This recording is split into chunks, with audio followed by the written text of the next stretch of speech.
সমর্থনদের দাবি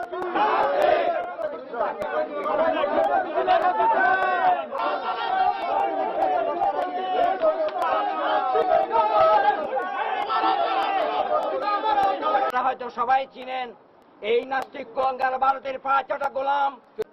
রোজাদার ভাইরা, ইমানদার ভাইরা, যারা রোজা রেখেছি, যারা ইফতারের জন্য তৈরি হচ্ছি, তাদের প্রধান এবং প্রথম কর্তব্য ইসলামের যারা দুশমন তাদের বিরুদ্ধে প্রতিবাদ করা।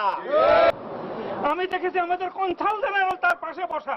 ধর্মের বিরুদ্ধে যে কথাগুলো বলছে, ইসলামের বিরুদ্ধে যে কথাগুলো বলছে, এর জন্যই আজকে আমরা সাধারণ মুসল্লিরা মসজিদে নামাজে পড়ে তার যখন এই কথাগুলো শুনলো তখন সবাই আসছে যে আমাদের এলাকাতে সে আসছে, এই জন্য সবাই আসছে তার এই প্রোগ্রামে প্রতিবাদ করার জন্য। নির্বিশেষে সব ধর্মপ্রাণ মুসলমানদের পক্ষ থেকে, এখানে কোনো স্পেশাল কোনো দলের পক্ষে না। এটা আজকে প্রতিবাদ হলো গাফফার চৌধুরী নিজে মুসলমান দাবি করার পরে সে হযরত মুহাম্মদ সাল্লাল্লাহু আলাইহি ওয়াসাল্লাম সম্পর্কে, আল্লাহ সম্পর্কে এবং নবীদের সম্পর্কে যে কটাক্ষ করেছে সেটার তীব্র প্রতিবাদ। আমরা ইমানদার মুসলমান হিসেবে এটা আমাদের ইমানি দায়িত্ব বলে আমরা মনে করি, এটা প্রতিবাদ করছি।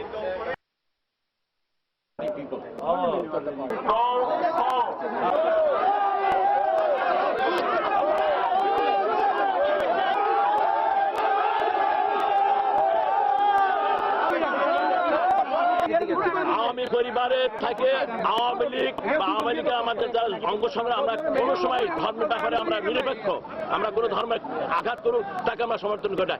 এক্সাম্পল যেটা আমি বলতে চাচ্ছিলাম, জননেত্রী শেখ হাসিনা সবচেয়ে শক্তিশালী মন্ত্রীকে 31 সেকেন্ডের জন্য অপেক্ষা করে নাই, যেহেতু হজ নিয়ে সে কথা বলেছিল। কেউ যদি ধর্ম নিয়ে কথা বলে থাকে আমরা তাকে আমরা সমর্থন করি না, আমরা করতে পারি না, আমরা সেটা করবো না। এখন আমরা দেখতে হবে যে বলছে সে কোন কথাটা বলেছে, সেটা আমরা দেখতে হবে।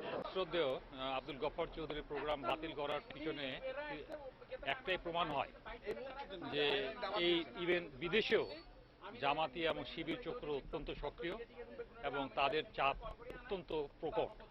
আমরা ইচ্ছে করলে পরে আমরা যদি আগে জানতে পারতাম তাহলে আমরা হয়তো তাদের এই চাপকে প্রতিহত করতে পারতাম।